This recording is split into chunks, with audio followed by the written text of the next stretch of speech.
BIS की activities के बारे में अवेयर करें, ISI सर्टिफिकेशन क्या है उसके बारे में बताएं, हॉल मार्किंग क्या है, मैंडेटरी है नहीं है, कैसे आप ज्वेलरी पे हॉल मार्किंग पहचानेंगे, और एज ए रेगुलेटरी बॉडी आप quality control order of government of India उसको आप कैसे इम्प्लीमेंट अपने यहाँ करेंगे, इन्फोर्समेंट उसका कैसे देखेंगे, या अपने यहाँ की इंडस्ट्री को BIS न सिर्फ इंडिया में बल्कि 61 कंट्रीज में BIS से रिलेटेड जो प्रोडक्ट्स हैं जिन पे ISI की रिक्वायरमेंट है मैंडेटरीली उसको सर्टिफाई करता है।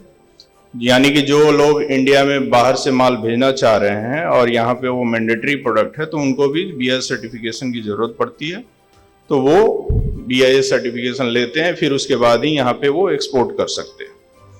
तो quality control order government of India issue करती है, जिसके तहत बाहर से अगर कुछ गुड्स को जो घटिया सामान हमें आयात करना पड़ रहा है उसको अगर रोकना है तो फिर हमें BIS स्टैंडर्ड्स की जरूरत पड़ती है, चूंकि फ्री ट्रेड एग्रीमेंट के तहत हम वस्तुओं की आवाजाही रोक नहीं सकते हैं, लेकिन उसमें टेक्निकल बैरियर लगा देते हैं, जिसका एग्जाम्पल जो है BIS स्टैंडर्ड है। बिना सर्टिफिकेशन के आपको नहीं भेजना है, सर्टिफिकेशन मुश्किल करना है बाहर वालों को, और डोमेस्टिक मैन्युफैक्चरर्स को ईजी करना है ताकि वे उसी सेम सामान को यहाँ पे प्रोड्यूस कर सकें। तो मेक इन इंडिया में इस तरह से कंट्रीब्यूशन भी BIS का है।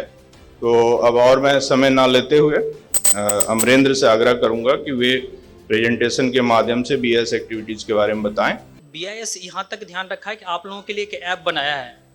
अगर कुछ भी प्रोडक्ट है जिसके बारे में सही में पता नहीं चल रहा है कि ये सही है या गलत है, तो कहीं से ज़्यादा मतलब भटकने की भी ज़रूरत नहीं है। एक ऐप हर जगह आजकल स्मार्टफोन है, तो एक ऐप डाउनलोड करके आप उसमें जो भी प्रोडक्ट है उस पर लाइसेंस नंबर होता है या कुछ ना कुछ आइडेंटिफिकेशन मार्क होता है, वो डाल करके आप चेक कर सकते हैं। फार्मा सेक्टर्स में आप लोगों ने किस तरह का मानक तय किया हुआ है कि लोगों को अच्छा क्वालिटी और सब कुछ सही दवा मिल सके?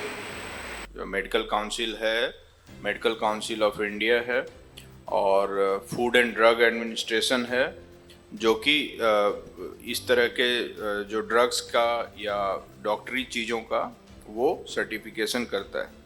BIS के बारे में बोलना चाहूँगा कि हम लोग जो भी टेस्टिंग करते हैं सीमेंट की, वो ISI हिसाब से करते हैं, hourly basis, by hourly basis और डे एवरेज सैंपल्स, और जितने भी हमारे पास जो भी रॉ मटेरियल्स भी आते हैं उसका भी IS कोड रहता है, हम उसी के हिसाब से ही उसका भी टेस्टिंग किया जाता है।